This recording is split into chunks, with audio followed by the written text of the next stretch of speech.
এয়ারপোর্টের গরিব সুইপারকে কোটিপতি মেয়েটি বলল, আমার সাথে চলো, তারপর যা হলো। এটি সত্যি গল্প। ঢাকার এয়ারপোর্টে সেদিন সবকিছু স্বাভাবিক ছিল। লোকেরা দৌড়াচ্ছে, ঘোষণা হচ্ছে, স্যুট বুটে লোকেরা তাদের ফ্লাইটের দিকে এগোচ্ছে। আর পরিষ্কার কর্মী সবসময়ের মতো কারো নজরে না এসে তাদের কাজ করছে। রাকিবও তাদের মধ্যে একজন ছিল। নীল ইউনিফর্ম, গলায় আইডি কার্ড আর হাতে ঝাড়ু। সে গত ৩ বছর ধরে এই এয়ারপোর্টই কাজ করছে, আর এখন সে জানে যে এখানে সবচেয়ে সহজ কাজ অদৃশ্য থাকা। সে মেঝে পরিষ্কার করছিল যে তখনই জোর আওয়াজ এলো, কারো পড়ে যাওয়ার। লোকেরা এক মুহূর্তের জন্য থামল। তারপর একটা বৃত্ত তৈরি হলো। মাঝখানে একটা মেয়ে মাটিতে বসেছিল, মুখ ফ্যাকাশে হয়ে গেছে। তার কাছে দামি স্যুট পরা লোকেরা দাঁড়িয়েছিল, কিন্তু কেউ তাকে ছোঁয়ার সাহস করছে না। কেউ বলছে ডাক্তার ডাকো, কেউ সিকিউরিটিকে ইশারা করছে। রাকিব এসব দেখল আর এগিয়ে গেল। সে হাঁটু ভেঙে বসে মেয়েটিকে জল জিজ্ঞাসা করল। তার মাথা সামলালো, আর আশেপাশে পড়ে থাকা ব্যাগ থেকে জলের বোতল বের করল। সে এসব এত সহজভাবে করল যে লোকেরা অবাক হয়ে গেল। মেয়েটি জল খেল, গভীর শ্বাস নিল, আর ধীরে ধীরে নিজেকে সামলালো। তখনই কেউ পিছন থেকে বলল, আরে সরো এখান থেকে, এটা তোমার কাজ নয়। রাকিব পিছন দেখল, কিন্তু কিছু বলল না। মেয়েটি সেই মুহূর্তে তার হাত ধরে নিল। এসব কয়েক সেকেন্ডে হলো, কিন্তু সেই সেকেন্ডগুলো পুরো এয়ারপোর্টে ফিসফিসানি ছড়িয়ে দিয়েছে। মেয়েটি সবার সামনে বলল, একে আমার সাথে নিয়ে চলো। এখন সবাই অবাক হল। একটা লোক ঝুঁকে তার কানে কিছু বলল, সম্ভবত বোঝানোর চেষ্টা করল। কিন্তু মেয়েটি স্পষ্ট করে না বলল। সে রাকিবের দিকে দেখল, আর সেই শব্দগুলো পুনরাবৃত্তি করল, আমার সাথে চলো। লোকের মনে প্রশ্ন উঠতে লাগল, কে, কেন ডাকছে, কি জানে একে? রাকিব নিজে ঘাবড়ে গেল।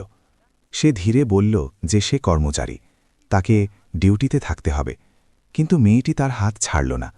তার ধরনে ভয় ছিল না, বিশ্বাস ছিল, যেন সে জানে যে এটাই ঠিক। তারা ভিআইপি লাউঞ্জের দিকে এগোল।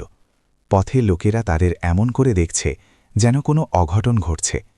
রাকিবকে মনে হচ্ছে যে প্রত্যেক দৃষ্টি তার উপর আটকে আছে। ভিতরে পৌঁছতেই মেয়েটি চেয়ারে বসল, আর কিছুক্ষণ চোখ বন্ধ করল। তারপর সে রাকিবকে দেখল, আর হঠাৎ বলল, তোমাকে এখনও গণিত পছন্দ? এই প্রশ্ন বিদ্যুতের মতো রাকিবের উপর পড়ল। সে মেয়েটিকে মনোযোগ দিয়ে দেখল। এখন পর্যন্ত সে শুধু একটা ধনী অজানা মুখ ছিল, কিন্তু এই প্রশ্ন কোনো বন্ধ দরজা খুলে দিয়েছে। সেই চোখগুলো, সেই হালকা কোঁচকানো ভুরু, যখন সে কিছু ভাবে। রাকিবের শ্বাস আটকে গেল। আপনি আমাকে চেনেন? সে প্রথমবার জিজ্ঞাসা করল। মেয়েটি কিছুক্ষণ চুপ ছিল, তারপর বলল, এত বছরে মুখ বদলে যায়, কিন্তু কিছু অভ্যাস বদলায় না। রাকিবের মন দ্রুত পিছনে ছুটতে লাগল। ক্লাসরুম, বোর্ডে লেখা প্রশ্ন, লাইব্রেরির নীরবতা, আর একটা মেয়ে যে সবসময় তার থেকে একটা বেঞ্চ সামনে বসে। তাকে মনে পড়ল যে সে প্রায়ই গণিতের প্রশ্ন সমাধান করার সময় আঙুল দাঁতে চেপে ধরে। এই কথা আর কেউ জানতে পারে না। সে ধীর গলায় জিজ্ঞাসা করল, আপনি সেই? মেয়েটির চোখ ভরে এলো। হ্যাঁ, সে বলল, আর আমার বিশ্বাস হচ্ছে না যে আমি তোমাকে এখানে এই অবস্থায় দেখছি। এই শব্দগুলো রাকিবের হৃদয়ে গভীরে নেমে গেল। সেই অবস্থায় বাইরে থেকে ফ্লাইটের ঘোষণার আওয়াজ এলো, কিন্তু লাউঞ্জের ভেতরে সময় যেন থেমে গেছে। রাকিবকে বুঝতে পারছে না যে সে কি অনুভব করবে, খুশি, লজ্জা বা শুধু ক্লান্তি। সে চোখ নামিয়ে নিল। মেয়েটি গভীর শ্বাস নিল, আর বলল, যখন আমি তোমাকে আমাকে সামলাতে দেখলাম, তখন এক মুহূর্তের জন্য মনে হলো যেন সবকিছু আবার সেই মতো হয়ে গেছে। রাকিব কিছু বলল না। কিছু উত্তর এত ভারী হয় যে শব্দ তাদের ভার বইতে পারে না। ভিআইপি লাউঞ্জের নীরবতায় এয়ারপোর্টের আওয়াজগুলো বাইরে থেকে গেল। রাকিব চেয়ারে বসেছিল। তার পিঠ সোজা ছিল, কিন্তু মন হলচল ছিল। মেয়েটি জলের গ্লাস টেবিলে রাখল, আর কিছুক্ষণ জানালার বাইরে দেখল, যেন শব্দগুলোকে সঠিক জায়গায় রাখার জন্য সময় চাইছে। তারপর সে বিনা ভূমিকা বাঁধতে বলল যে তাকে মনে আছে, স্কুলের সেই পুরনো বিল্ডিং, যেখানে সকালের প্রার্থনার পর বাচ্চারা শোর করে ক্লাসরুমে ছুটে যায়। তার গলায় কোনো দেখানো ছিল না, শুধু স্মৃতির সরলতা ছিল। রাকিবের ভিতরের দরজা খুলে গেল। তাকে মনে পড়ল যে সে প্রতিদিন সাইকেল করে পৌঁছাত, রোদ হোক বা বৃষ্টি। তার পকেটে সবসময় দুটো কলম থাকত, একটা তার, একটা মায়ের দেয়া। ক্লাসে সে সামনে বসত না, তাকে শেষ বেঞ্চ পছন্দ ছিল। যেখান থেকে সে সবকিছু দেখতে পারত আর কম দেখা যেত। সেখান থেকে সে প্রথমবার তাকে দেখল, জানালার কাছে বসে বইয়ে ঝুঁকে প্রশ্ন বোঝার সময় হালকা ভুরু কুচকে। সেই দিন থেকে গণিত তার কাছে শুধু প্রশ্ন ছিল না। মেয়েটি বলল যে তাকে মনে আছে কিভাবে টিচার প্রত্যেকবার বোর্ডে কঠিন প্রশ্ন লিখত, আর ক্লাসের দৃষ্টি অনায়াসে রাকিবের দিকে ঘুরে যেত। রাকিব হাসল, কিন্তু হাসিতে খুশি কম আর শিকার বেশি ছিল। সে বলল যে সেই সময় পড়াশোনা তার জন্য পছন্দ ছিল না, সেটা একমাত্র পথ ছিল। বাড়ি ছোট ছিল, দায়িত্বগুলো বড় ছিল। বাবার শরীর প্রায়ই খারাপ হয়ে যেত, আর মা দেরি রাত পর্যন্ত কাজ করত। বইগুলো তার আশ্রয় ছিল, সেখানে কোনো প্রশ্ন গরিব বা ধনী হয় না। মেয়েটি এক মুহূর্ত চুপ হয়ে বলল যে তাকে এসব তখন জানা ছিল না। তাকে মনে হতো যে পরিশ্রম সবার জন্য একই। এখন বলতে গিয়ে তার গলা ধীরে হয়ে গেল, যেন তাকে উপলব্ধি হল যে একই পরিশ্রমের ফলাফল একই হয় না। রাকিব মাথা নাড়ল। সে বলল যে কারো থেকে অভিযোগ নেই, সে যা করেছে সেটাই ঠিক মনে হয়েছে। স্কুলের শেষ বছর আসতেই সব বদলাতে লাগল। ফলাফলের কথা, সামনের পড়াশোনা, কোচিং, সব দিকে পরিকল্পনা ছিল। মেয়েটি শহরের বাইরে প্রস্তুতি নিল, নতুন ফর্ম ভরল, নতুন স্বপ্ন বোনা হল। রাকিবও ফর্ম ভরল, কিন্তু ফির রসিদগুলো ভারী পড়তে লাগল। একদিন সে লাইব্রেরিতে পৌঁছালো আর তাকে সেখানে পেল না। সেই বেঞ্চ খালি ছিল। সেই খালিপনা তাকে প্রথমবার চুপচাপ ভেঙে দিয়েছে। মেয়েটি স্বীকার করল যে সেই দিন সে তাড়াতাড়ি চলে গেছে। সে ভেবেছে যে পরে মিলে বলবে, কিন্তু পরে কখনো আসেনি। শহর বদলে গেল, জীবন দ্রুত হয়ে গেল। রাকিব স্কুল ছাড়েনি, কিন্তু পড়াশোনাকে পিছনে করে দিয়েছে। সে কাজ খুঁজল, প্রথমে ছোট চাকরি, তারপর একটা বড় ইন্ডাস্ট্রিয়াল প্লান্টে জাগল। মেশিনের আওয়াজে সে তার প্রশ্নগুলো চাপা দিয়েছে।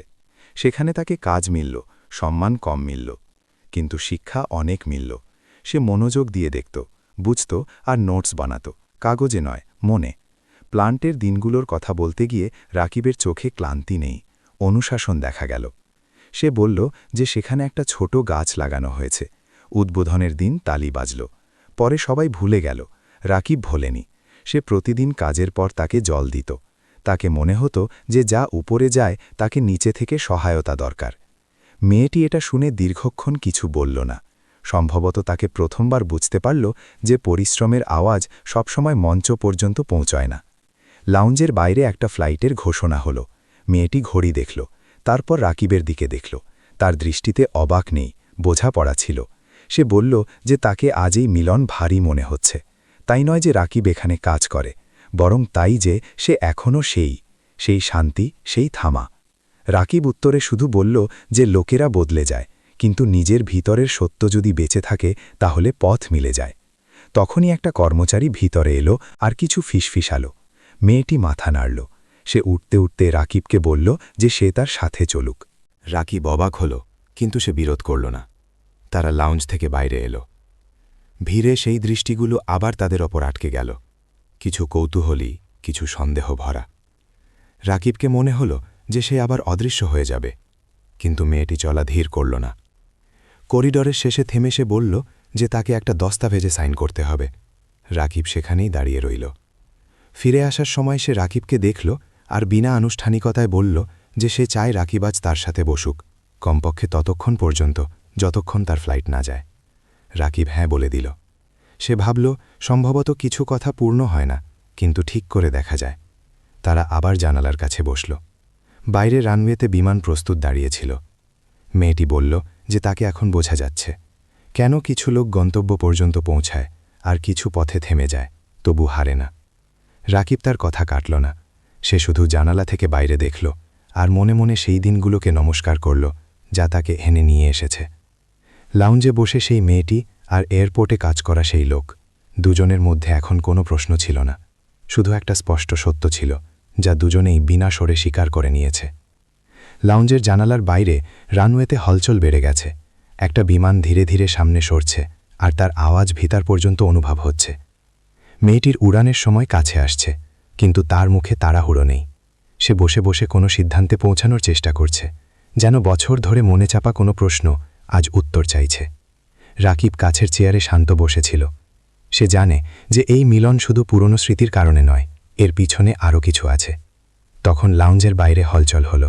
দুটো লোক দ্রুত পায়ে ভিতরে এলো। তাদের মুখে ঘাবড়াহাট ছিল আর হাতে কিছু ফাইল ছিল। তারা মেয়েটিকে দেখেই স্বস্তির নিঃশ্বাস ফেলল আর কাছে এসে ধীর বলায় কথা বলতে লাগল। শব্দগুলো পুরো শোনা যাচ্ছে না, কিন্তু রাকিব বুঝল যে ব্যাপারটা কাজের আর সম্ভবত গুরুতরও। মেয়েটির মুখ হঠাৎ বদলে গেল। সে ফাইলগুলো নিল, পাতা উল্টালো আর কিছুক্ষণ চুপ রইল। রাকিব উঠে আলাদা সরে যাওয়ারই ছিল যে মেয়েটি তাকে বসার ইশারা করল। তারপর সে সেই লোকদের বলল যে তারা এখানেই কথা বলুক। তাদের মধ্যে একজন ইতস্তত করে বলল যে শহরের বাইরে যে ইন্ডাস্ট্রিয়াল প্ল্যান্টের পরিদর্শন হওয়ার ছিল সেখানে বড় প্রযুক্তিগত সমস্যা সামনে এসেছে। মেশিনে গোলমাল আছে, উৎপাদন থেমে আছে, আর যদি সঠিক সিদ্ধান্ত তুরন্ত না নেওয়া হয় তাহলে বড় ক্ষতি হতে পারে। মেয়েটি সেই প্ল্যান্ট দেখতে এসেছে, সেই কাজের জন্যই এই যাত্রা ছিল। রাকিব এই নাম শুনল আর তার ভিতরে কিছু নড়ে উঠল। সেই প্ল্যান্ট যেখানে সে বছর ধরে কাজ করেছে, সেই মেশিনগুলো যার আওয়াজ তার কানে এখনও গুঞ্জরিত হয়। সে চুপ রইল, কিন্তু তার চোখে চেনা স্পষ্ট ছিল। মেয়েটি তার দিকে দেখল আর এক মুহূর্তে বুঝল যে এটা শুধু সংযোগ নয়। সে ফাইলগুলোর দিকে ইশারা করল আর রাকিবকে জিজ্ঞাসা করল যে সে কি সেই প্ল্যান্টকে চেনে। রাকিব বিনা দেখানো বলল যে সে সেখানে কাজ করেছে, নিচের স্তরে, কিন্তু মেশিনগুলোকে বোঝে। ঘরে একটা অদ্ভুত নীরবতা ছড়িয়ে পড়ল। সেই লোকদের মুখে সন্দেহ স্পষ্ট ছিল। তাদের কাছে রাকিব শুধু এয়ারপোর্টের একটা কর্মচারী ছিল, তার থেকে বেশি কিছু নয়। মেয়েটি সেটাই করল যার কারও আশা ছিল না। সে ফাইলগুলো রাকিবের দিকে এগিয়ে দিল আর বলল যে সে দেখুক। রাকিব কাগজ তুলল। প্রযুক্তিগত শব্দগুলো কঠিন ছিল না, শুধু তাদের সঠিক জায়গায় বোঝার দরকার ছিল। সে কয়েক মিনিটে সমস্যা ধরে ফেলল। সে বলল যে গোলমাল মেশিনের সেই অংশে আছে যাকে প্রায়ই উপেক্ষা করা হয়, আর তার সমাধান দামি নয়, বরং সঠিক উপায়ে করা ছোট পরিবর্তন। ঘরে উপস্থিত লোকেরা অবাক হয়ে গেল। কেউ কিছু বলল না, শুধু একে অপরের মুখ দেখতে লাগল। মেয়েটি মনোযোগ দিয়ে রাকিবের কথা শুনল, আর তারপর ফোন তুলে তুরন্ত নির্দেশ দিল। তার শব্দে সন্দেহ ছিল না, সে বিশ্বাস করল। রাকিবকে প্রথমবার মনে হল যে তার আওয়াজ সত্যিই শোনা যাচ্ছে। তাকে মনে পড়ল যে প্ল্যান্টে কতবার সে এমন কথা বলেছে, আর প্রত্যেকবার তাকে উপেক্ষা করা হয়েছে। আজ সেই জ্ঞান এখানে কাজে লাগছে, বিনা কোনো সরে। কাজের কথা শেষ হলে তারা লোকেরা বাইরে চলে গেল। লাউঞ্জ আবার শান্ত হয়ে গেল। মেয়েটি গভীর শ্বাস নিল আর রাকিবের দিকে দেখল। তার চোখে অবাকের সাথে আফসোসও ছিল। সে বলল যে তাকে আজ উপলব্ধি হয়েছে যে ক্ষমতা কতবার চেনা থেকে হেরে যায়। রাকিব কোনো উত্তর দিল না। সে জানে যে এটা সত্য, কিন্তু তাকে প্রমাণ করার দরকার নেই। মেয়েটি উঠতে উঠতে বলল যে সে চায় রাকিব তার সাথে চলুক আর প্ল্যান্টের পরিদর্শনে সাহায্য করুক। এই প্রস্তাব সাধারণ নয়, এতে সুবিধা ছিল আর দায়িত্ব। রাকিব কিছুক্ষণ চুপ রইল। তার সামনে অনেক ছবি ঘুরে গেল। মায়ের ক্লান্ত মুখ, বাবার ওষুধ, প্ল্যান্টের ধুলো আর এয়ারপোর্টের চমক। সে ধীরে বলল যে সে কারো জায়গা নিতে চায় না, না কারো দয়া এগোতে চায় না। মেয়েটি তার কথা বুঝল। সে বলল যে এটা দয়া নয়, দরকার। সে বলল যে যদি রাকিব সাথে না যায় তাহলেও সে চায় যে তার কথাগুলোকে শোনা যাক। রাকিব মাথা নাড়ল। সে প্রথমবার অনুভব করল যে সে শুধু একটা কর্মচারী নয়, বরং একটা মানুষ যার বোঝা মানে রাখে। ঘোষণা হল যে মেয়েটির ফ্লাইট বোর্ডিংয়ের জন্য প্রস্তুত। সে উঠল, ব্যাগ সামলাল আর রাকিবের দিকে দেখে বলল যে তারা আবার মিলবে। কোনো আনুষ্ঠানিক জায়গায় নয়, বরং সেখানে যেখানে কাজ সত্যিই হয়। রাকিব হেসে হ্যাঁ বলল। কোনো প্রতিশ্রুতি ছিল না, কোনো বড় দাবি ছিল না, শুধু একটা স্পষ্ট পথ ছিল। মেয়েটি ভিড়ে হারিয়ে গেল। রাকিব কিছুক্ষণ সেখানেই দাঁড়িয়ে রইল। তার ভিতরে হলচল ছিল, কিন্তু এই হলচল ভয়ের নয়। এটা সেই অনুভূতির ছিল যে সম্ভবত জীবন প্রথমবার তাকে সঠিক সময়ে সঠিক জায়গায় দাঁড় করিয়েছে। সে ঝাড়ু তুলল আর তার ডিউটির দিকে ফিরল, কিন্তু আজ তার পা আগের থেকে ভারী ছিল না। মেয়েটির চলে যাওয়ার পর এয়ারপোর্ট তার পুরনো গতিতে ফিরে এলো, কিন্তু রাকিবের ভিতরে কিছু বদলে গেছে। ঝাড়ু হাতে ছিল, কিন্তু মনোযোগ অন্যত্র ছিল। তাকে বারবার সেই ফাইলগুলো মনে পড়ছে, সেই মেশিনের নামগুলো, সেই সমস্যা যাকে সে মিনিটে ধরে ফেলেছে। এটা প্রথমবার নয় যে সে কোনো সমাধানে পৌঁছেছে। ফারাক শুধু এটা যে আজ কেউ তাকে থামায়নি, কেউ হেসে টালেনি। আজ তার কথা শোনা হয়েছে, আর সেই শোনায় তার ভিতরে ঘুমিয়ে থাকা দায়িত্বকে জাগিয়ে তুলেছে। ডিউটি শেষ হতেই তাকে সুপারভাইজার ডাকল। গলায় আনুষ্ঠানিকতা ছিল, মুখে কৌতূহল। সে বলল যে ম্যানেজমেন্ট থেকে কল এসেছে, সেই প্ল্যান্ট থেকে, যার সম্পর্কে আজ লাউঞ্জে কথা হয়েছে। রাকিব মাথা নাড়ল। তাকে বোঝা গেল যে এখন পিছনে ফিরে যাওয়ার বাহানা কাজ করবে না। সে জানে যে যদি সে সেখানে যায় তাহলে তাকে আবার সেই জায়গায় দাঁড়াতে হবে, যেখানে সে কখনো অনেক কিছু শিখেছে। কিন্তু এবার চেনা সাথে বাড়ি পৌঁছে সে মাকে সব বলল। মা মনোযোগ দিয়ে শুনল, বিনা মাঝে টোকে। বাবার ওষুধের আওয়াজ, ফ্যানের ধীর গড়গড়ানি, সব কিছু সেই রকমই ছিল। শুধু ঘরে আসার একটা নতুন স্বর যোগ হয়েছে। মা জিজ্ঞাসা করল যে সে কি চায়। রাকিব বলল যে সে কাজ করতে চায়। কিন্তু এবার তার নামের সাথে মা শুধু বলল যে সম্মান সেটাই হয় যা পরিশ্রমের সাথে টেকে। সে তাকে যাওয়ার ইশারা করল, যেন বছর ধরে এই মুহূর্তের অপেক্ষা করছে। পরের সকালে রাকিব শহরের বাইরে সেই প্ল্যান্টে পৌঁছাল। গেট সেটাই ছিল, মেশিনের আওয়াজ সেটাই, কিন্তু দৃষ্টিগুলো আলাদা ছিল। কিছু লোক তাকে চিনে গেল, কেউ পুরনো দিনের স্মৃতিতে মাথা নাড়ল, কেউ উপেক্ষা করল। ভিতরে মিটিং রুমে সেই অফিসাররা বসেছিল যাদের ফাইলগুলো কাল লাউঞ্জে খুলেছে। মেয়েটিও সেখানে ছিল, সাদা, শান্ত, কিন্তু চোখে স্পষ্টতা। সে রাকিবের পরিচয় কোনো কর্মচারী রূপে করল না, বরং সেই ব্যক্তির রূপে করল যে সমস্যার মূল বলেছে। মিটিং শুরু হলো, প্রশ্ন এলো, সন্দেহ এলো। রাকিব উত্তর দিল, সোজা, বিনা শব্দে দেখানো করে। সে বলল যে মেশিন কোথায় চুকছে, কেন চুকছে, আর তাকে ঠিক করার সবচেয়ে বাস্তব উপায় কী। সে খরচ আর সময় দুটোরই খেয়াল রাখল। ঘরে ধীরে ধীরে শোর কম হতে লাগল। যে লোকেরা প্রথমে চেয়ারে সামনে ঝুঁকে বসেছিল এখন নোটস নিতে লাগল। কাজ শুরু হলো। রাকিব টিমের সাথে ফ্লোরে গিয়ে সেটাই করল যা সে বছর ধরে জানে। মেশিনের মাঝে দাঁড়িয়ে আওয়াজ শুনে কম্পন অনুভব করে সঠিক বিন্দুতে পৌঁছানো। যখন উৎপাদন আবার চলল তখন কেউ তালি বাজাল না, কিন্তু ঘরের নীরবতায় সন্তোষ স্পষ্ট ছিল। এটা সেই সন্তোষ ছিল যা বিনা স্বরে জয়ের ঘোষণা করে। সন্ধে মেয়েটি তাকে আলাদা ডাকল। সে বলল যে কোম্পানি তাকে একটা ভূমিকা দিতে চায়, আনুষ্ঠানিক লিখিত দায়িত্বের সাথে। রাকিব প্রস্তাব শুনল। তাতে সুবিধা ছিল, স্থিরতা ছিল, আর সেই সম্মানও ছিল যার সে কখনো আশা করেনি। সে কিছুক্ষণ ভাবল। তাকে মনে পড়ল যে কখনো কখনো পথ সহজ মনে হয়, কিন্তু তাদের দাম চুপচাপ দিতে হয়। সে বলল যে সে ভূমিকা স্বীকার করবে, কিন্তু একটা শর্তে। তার কাজ শুধু কাগজে থাকবে না, সে ফ্লোরে থাকবে, সেখানেই যেখানে আসল কাজ হয়। মেয়েটি বিনা হেজিটেশনে হ্যাঁ বলল। সেই সন্ধে তারা বাইরে এলো। প্লান্টের কাছে সেই ছোট গাছ দাঁড়িয়েছিল যাকে রাকিব কখনো জল দিত। এখন সে একটু বড় হয়ে গেছে। মেয়েটি তাকে দেখল আর হাসল। রাকিব কিছু বলল না, শুধু গাছের দিকে দেখল, যেন তার নিজের সময়ের সাথে মিলতে এসেছে। তাকে মনে হলো যে কিছু জিনিস যদি সত্য মনে করা হয় তাহলে দেরিতে সহি ফল দেয়। পরের দিন এয়ারপোর্টে তার শেষ ডিউটি ছিল। সে ঝাড়ু তুলল, সেই মেঝে পরিষ্কার করল, কিন্তু এবার কোনো তাড়াহুড়োই ছিল না। সুপারভাইজার হাত মিলাল। কিছু সহকর্মী হেসে বিদায় নিল। কেউ বলল যে এখন সে উপরে যাচ্ছে। রাকিব উত্তর দিল না। সে জানে যে উপর নিচের মাপকাঠি বদলে যায়, আসল ফারাক কাজের ধার থেকে পড়ে। সন্ধ্যায় সে বাড়ি ফিরল। বাবা তার কাঁধে হাত রাখল, মা চা দিল। ঘরে সেই সরলতা ছিল, কিন্তু দেয়ালের ভিতরে আত্মবিশ্বাসের একটা নতুন আলো ছিল। রাকিব জানালা থেকে বাইরে দেখল। দূরে অনেক শহরের আলোগুলো ছিল, সেই আলোগুলো যার মাঝে সে কখনো অদৃশ্য ছিল।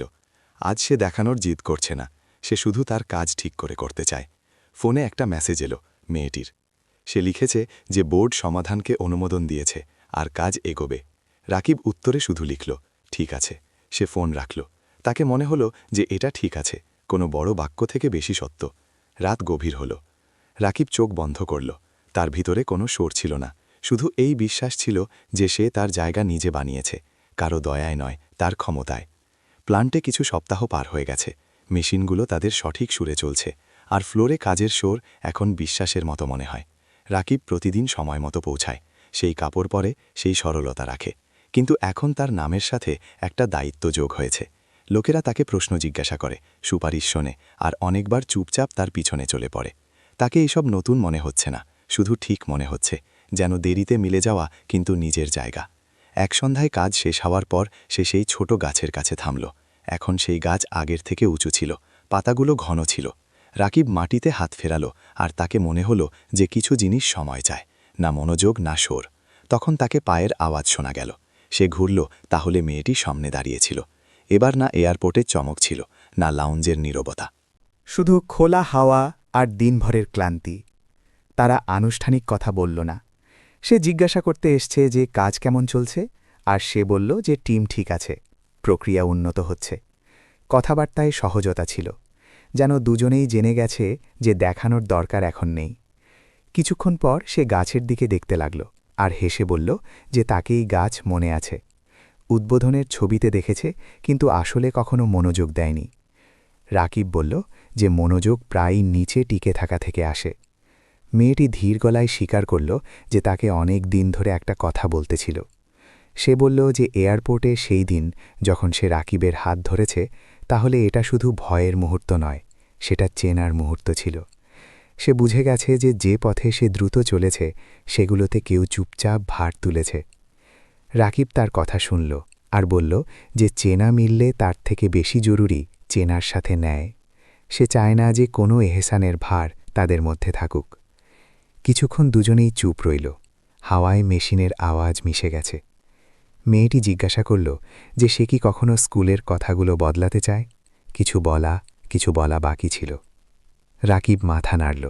সে বলল যে কিছু কথা সময় মতো না বলা হলে সেগুলো ভার হয়ে যায়। সে এটাও বলল যে সে সেই সময় যা ছিল সেটাই ঠিক ছিল, আর সে আজ যা আছে সেটাও ঠিক আছে। মেয়েটি তার চোখে দেখল আর বুঝল যে এটা দূরত্ব নয়, স্পষ্টতা। পরের দিন বোর্ড মিটিং হল। সিদ্ধান্ত নেওয়া হল। দায়িত্বগুলো নির্ধারিত হল। রাকিবের নাম কাগজে লেখা হল, কিন্তু সে তার শর্ত পালন করল। সে ফ্লোরে রইল। সে একটা প্রশিক্ষণ সেশন শুরু করল, যেখানে সে সেই কথাগুলো ভাগ করল যা সে বছর ধরে কাজ করে শিখেছে। কোনো বড় ভাষণ নয়, শুধু কাজের ভাষা। অনেক নতুন মুখ প্রথমবার শুনছে। রাকিব দেখল যে শেখার ক্ষুধা কোনো পদের মোহতাজ হয় না। সেই সন্ধ্যায় সে বাড়ি ফিরল। তাহলে বাবা হেসে জিজ্ঞাসা করল যে কাজ কেমন ছিল। রাকিব বলল ঠিক। মা চা দিল আর জানালার কাছে বসে আকাশ দেখল। শহরের আলোগুলো দূরে ছিল, কিন্তু ঘরে সুখ কাছে ছিল। রাকিবকে মনে হল যে সে প্রথমবার বিনা তাড়াহুড়োয় শ্বাস নিতে পারছে। কিছুদিন পর মেয়েটি আবার এলো। এবার একটা আনুষ্ঠানিক দস্তাবেজ নয়, শুধু সময় নিয়ে। তারা প্ল্যান্টের বাইরে হেঁটে কথা বলল, কাজের, শহরের আর সেই লোকদের যাদের পরিশ্রম প্রায়ই নোটিস হয় না। মেয়েটি বলল যে সে চায় কোম্পানির নীতিতে পরিবর্তন আসুক, যাতে ক্ষমতা নিচে চাপা পড়ে না থাকে। রাকিব বলল যে পরিবর্তন কাগজ থেকে নয়, অভ্যাস থেকে আসে। তারা স্থির করল যে শুরু ছোট পায়ে হবে, প্রশিক্ষণ, খোলা শোনানি আর ফ্লোরের আওয়াজকে টেবিল পর্যন্ত পৌঁছানো। সন্ধ্যা ঢলে ঢলে তারা সেই গাছের কাছে ফিরল। মেয়েটি জিজ্ঞাসা করল যে সে কি কখনো শহর ছাড়তে চায়। রাকিব বলল যে সে যেখানে কাজ অর্থপূর্ণ হয় সেখানেই বাড়ি হয়ে যায়। মেয়েটি হাসল। সে বলল যে তাকে এই শিক্ষা দেরিতে মিলেছে। রাকিব উত্তরে শুধু বলল যে দেরিতে মিলে যাওয়া শিক্ষাও শিক্ষা হয়। বিদায় নেওয়ার সময় কোনো প্রতিশ্রুতি হল না, না ভবিষ্যতের লাইন টানা হল, না অতীতের হিসাব চাওয়া হল। দুজনেই তাদের নিজের সত্যের সাথে দাঁড়িয়েছিল, এক সম্মান না সহি কিন্তু সম্মানের সাথে। রাকিব দেখল যে মেয়েটির পায়ে এখন তাড়াহুড়ো নেই, আর মেয়েটি দেখল যে রাকিবের পায়ে এখন ভার নেই। রাতে রাকিব দেরি পর্যন্ত জেগে রইল। সে ভাবল যে যদি সেই দিন এয়ারপোর্টে সে সামনে না বাড়ত, তাহলে সম্ভবত এসব কখনো হতো না। কিন্তু তারপর তাকে মনে হল যে সামনে বাড়ানো শুধু এক মুহূর্তের সাহস নয়, এটা বছর ধরে প্রস্তুতি ছিল, যা বিনা সরে চলতে থাকে। সে জানালা খুলল, হাওয়া এলো, শহর ঘুমেছিল। সকাল হলো, তাহলে রাকিব কাজে গেল। মেশিন চলল, লোক এলো, প্রশ্ন জিজ্ঞাসা করা হলো। রাকিব উত্তর দিল। সে তার কাজে ডুবে গেল, বিনা কোনো ঘোষণায়, বিনা কোনো তামঝামে। কোথাও দূরে একটা গাছ সবুজ ছিল, আর রাকিব জানে যে কিছু যাত্রা তালির বিনাও পূর্ণ হয়ে যায়। শুধু সঠিক জায়গা, সঠিক সময় আর সঠিক মন চাই। যদি এই গল্পটা আপনার হৃদয়কে ছুঁয়ে থাকে, তাহলে আমাদের চ্যানেল জীবনের গল্পগুলোকে লাইক, সাবস্ক্রাইব আর শেয়ার অবশ্যই করুন। কমেন্টে আপনার আর আপনার শহরের নাম লিখুন, যাতে আমাদের জানা যায় যে আমাদের গল্পগুলো কোথায় কোথায় হৃদয়গুলোকে ছুঁয়ে যাচ্ছে। তারপর মিলব একটা নতুন ভাবনামূলক গল্পের সাথে। ততক্ষণ খুশি থাকুন, স্বাস্থ্যবান থাকুন আর আপনার সম্পর্কগুলোকে সময় দিন।